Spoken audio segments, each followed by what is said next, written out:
સાબરકાંઠા જિલ્લામાં આજે મુખ્યમંત્રી ભૂપેન્દ્ર પટેલની મુલાકાત રહી, જ્યાં ઈડરના મુટેડી ખાતે મહત્વપૂર્ણ કાર્યક્રમ યોજાયો હતો।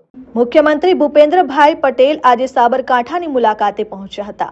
ઈડરના મુટેડી ખાતે મુખ્ય પ્રધાન ભૂપેન્દ્ર પટેલ પહોંચ્યા, જેઓએ ભગવાન યાજ્ઞવલ્ક્ય વેદ તત્વયાગ યોગાશ્રમ ટ્રસ્ટ દ્વારા કાર્યક્રમ આયોજિત કરાયો છે। ત્યારે વૈદિક ગુરુકુલના નૂતન સંકુલનું ભૂપેન્દ્રભાઈ પટેલે ઉદ્ઘાટન કર્યું હતું।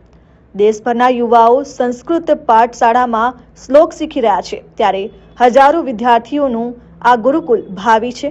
ધોરણ 1 થી કોલેજ સુધીનો ગુરુકુળમાં અભ્યાસ છે, ત્યારે સંસ્કૃત શ્લોક અને અભ્યાસમાં ઉત્તર ગુજરાતની મોટી પાઠશાળા અને ધારાસભ્ય, સાંસદ સહિત હોદ્દેદારો પણ કાર્યક્રમમાં હાજર રહ્યા। સંસ્કૃત શ્લોક સાથે મુખ્ય પ્રધાનનું સ્વાગત કરાયું હતું। ભગવાન યાજ્ઞવલ્ક્ય વેદ તત્વજ્ઞાન યોગાશ્રમ ટ્રસ્ટ દ્વારા સંચાલિત વેદ સંસ્કૃત મહાવિદ્યાલય એ 250 વર્ષ જૂની વેદ પરંપરા અમે અમારા પરિવારે જાળવી રાખી હતી। એનું નૂતન સંકુલનું પ્રથમ શિલાન્યાસ જેને કહેવાય અને ઉદ્ઘોષ કહેવાય એ આપણે RSS સરસંઘ ચાલક મોહનજી ભાગવતે કર્યો હતો અને ભૂમિપૂજન પૂજ્ય સદાનંદ સરસ્વતીજી શંકરાચાર્યજીએ કર્યું હતું। એનું ઉદ્ઘાટન જે આજે થયું છે એ બહુ પ્રશંસનીય છે।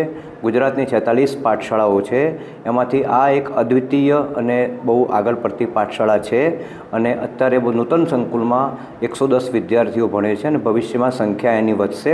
તે નિમિત્તે અમારા ટ્રસ્ટ દ્વારા ઘણા બધા યથાર્થ પ્રયત્નો થયો છે, દાતાઓ દ્વારા ચાલે છે। રહી વાત આજના ઉદ્ઘોષમાં પૂજ્ય જગતગુરુ એક તો જગતગુરુ શંકરાચાર્યના સાનિધ્યમાં મુખ્યમંત્રી શ્રી આવ્યા હતા, આજે પધાર્યા હતા।